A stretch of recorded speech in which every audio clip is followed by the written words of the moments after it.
नमस्कार. व्याख्यान केसरी श्री विजयदादाजी औटी लिखित एक सुंदर बोध कथा सुनबाईंचं वय. एका घरामध्ये महाराजींचा आहार झाला. आहारामध्ये असलेलं अन्न स्वच्छ, रुचकर, हितकर, पथ्यकर, शुद्ध असं होतं. घरामध्ये स्वच्छता, टापटीप, सुंदरता होती. एकूणच भक्तीचं आणि श्रद्धेचं वातावरण होतं. आणि हे सर्व कोणामुळे हे महाराजांच्या लक्षात आलेलं होतं. अहो, हे सगळं त्या घरातल्या सुनबाईंमुळे होतं. आहार विधीनंतर दर्शनासाठी सुनबाई महाराजांच्या चरणी वाकल्या. तेव्हा महाराजांनी विचारलं, आपलं वय किती? तशा त्या म्हणाल्या, महाराजजी, माझं वय 25 वर्ष, पतिदेवांचं 10 वर्ष, सासऱ्यांचं 2 वर्ष आणि सासूबाईंचा तर मुळात जन्मच झालेला नाही अजून. महाराजजी ही वय ऐकून किंचित हसले आणि मंदिराकडे निघाले. सासूबाई रागावल्या होत्या. त्यांनी सुनबाईंना विचारलं, ही काय आमची वय आहेत? ही काय पद्धत आहे सांगण्याची? तसं सुनबाई म्हणाली, रागावू नका.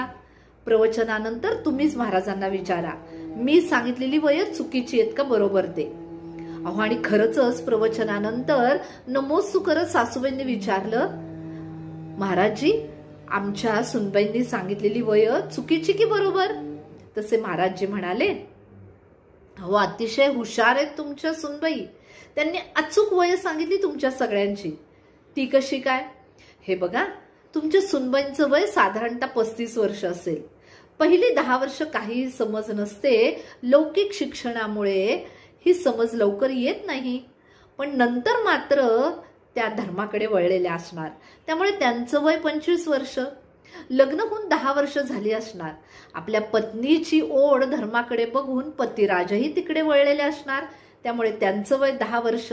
आणि आत्ता त्या दोघांचं आचरण बघून सासरे तिकडे वळले असणार. त्यामुळे त्यांचं वय 2 वर्ष. पण आहो, तुम्ही तर अजून अध्यात्माकडे वळलेलेच नाही. महाराजांचं हे बोलणं ऐकून आता सासूबाई मात्र खजील झाल्या.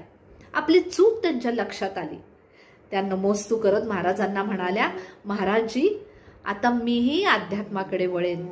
धर्म म्हणजे काय हे समजून घेईन आणि तसं आचरण करण्याचा प्रयत्न करेन महाराजजी.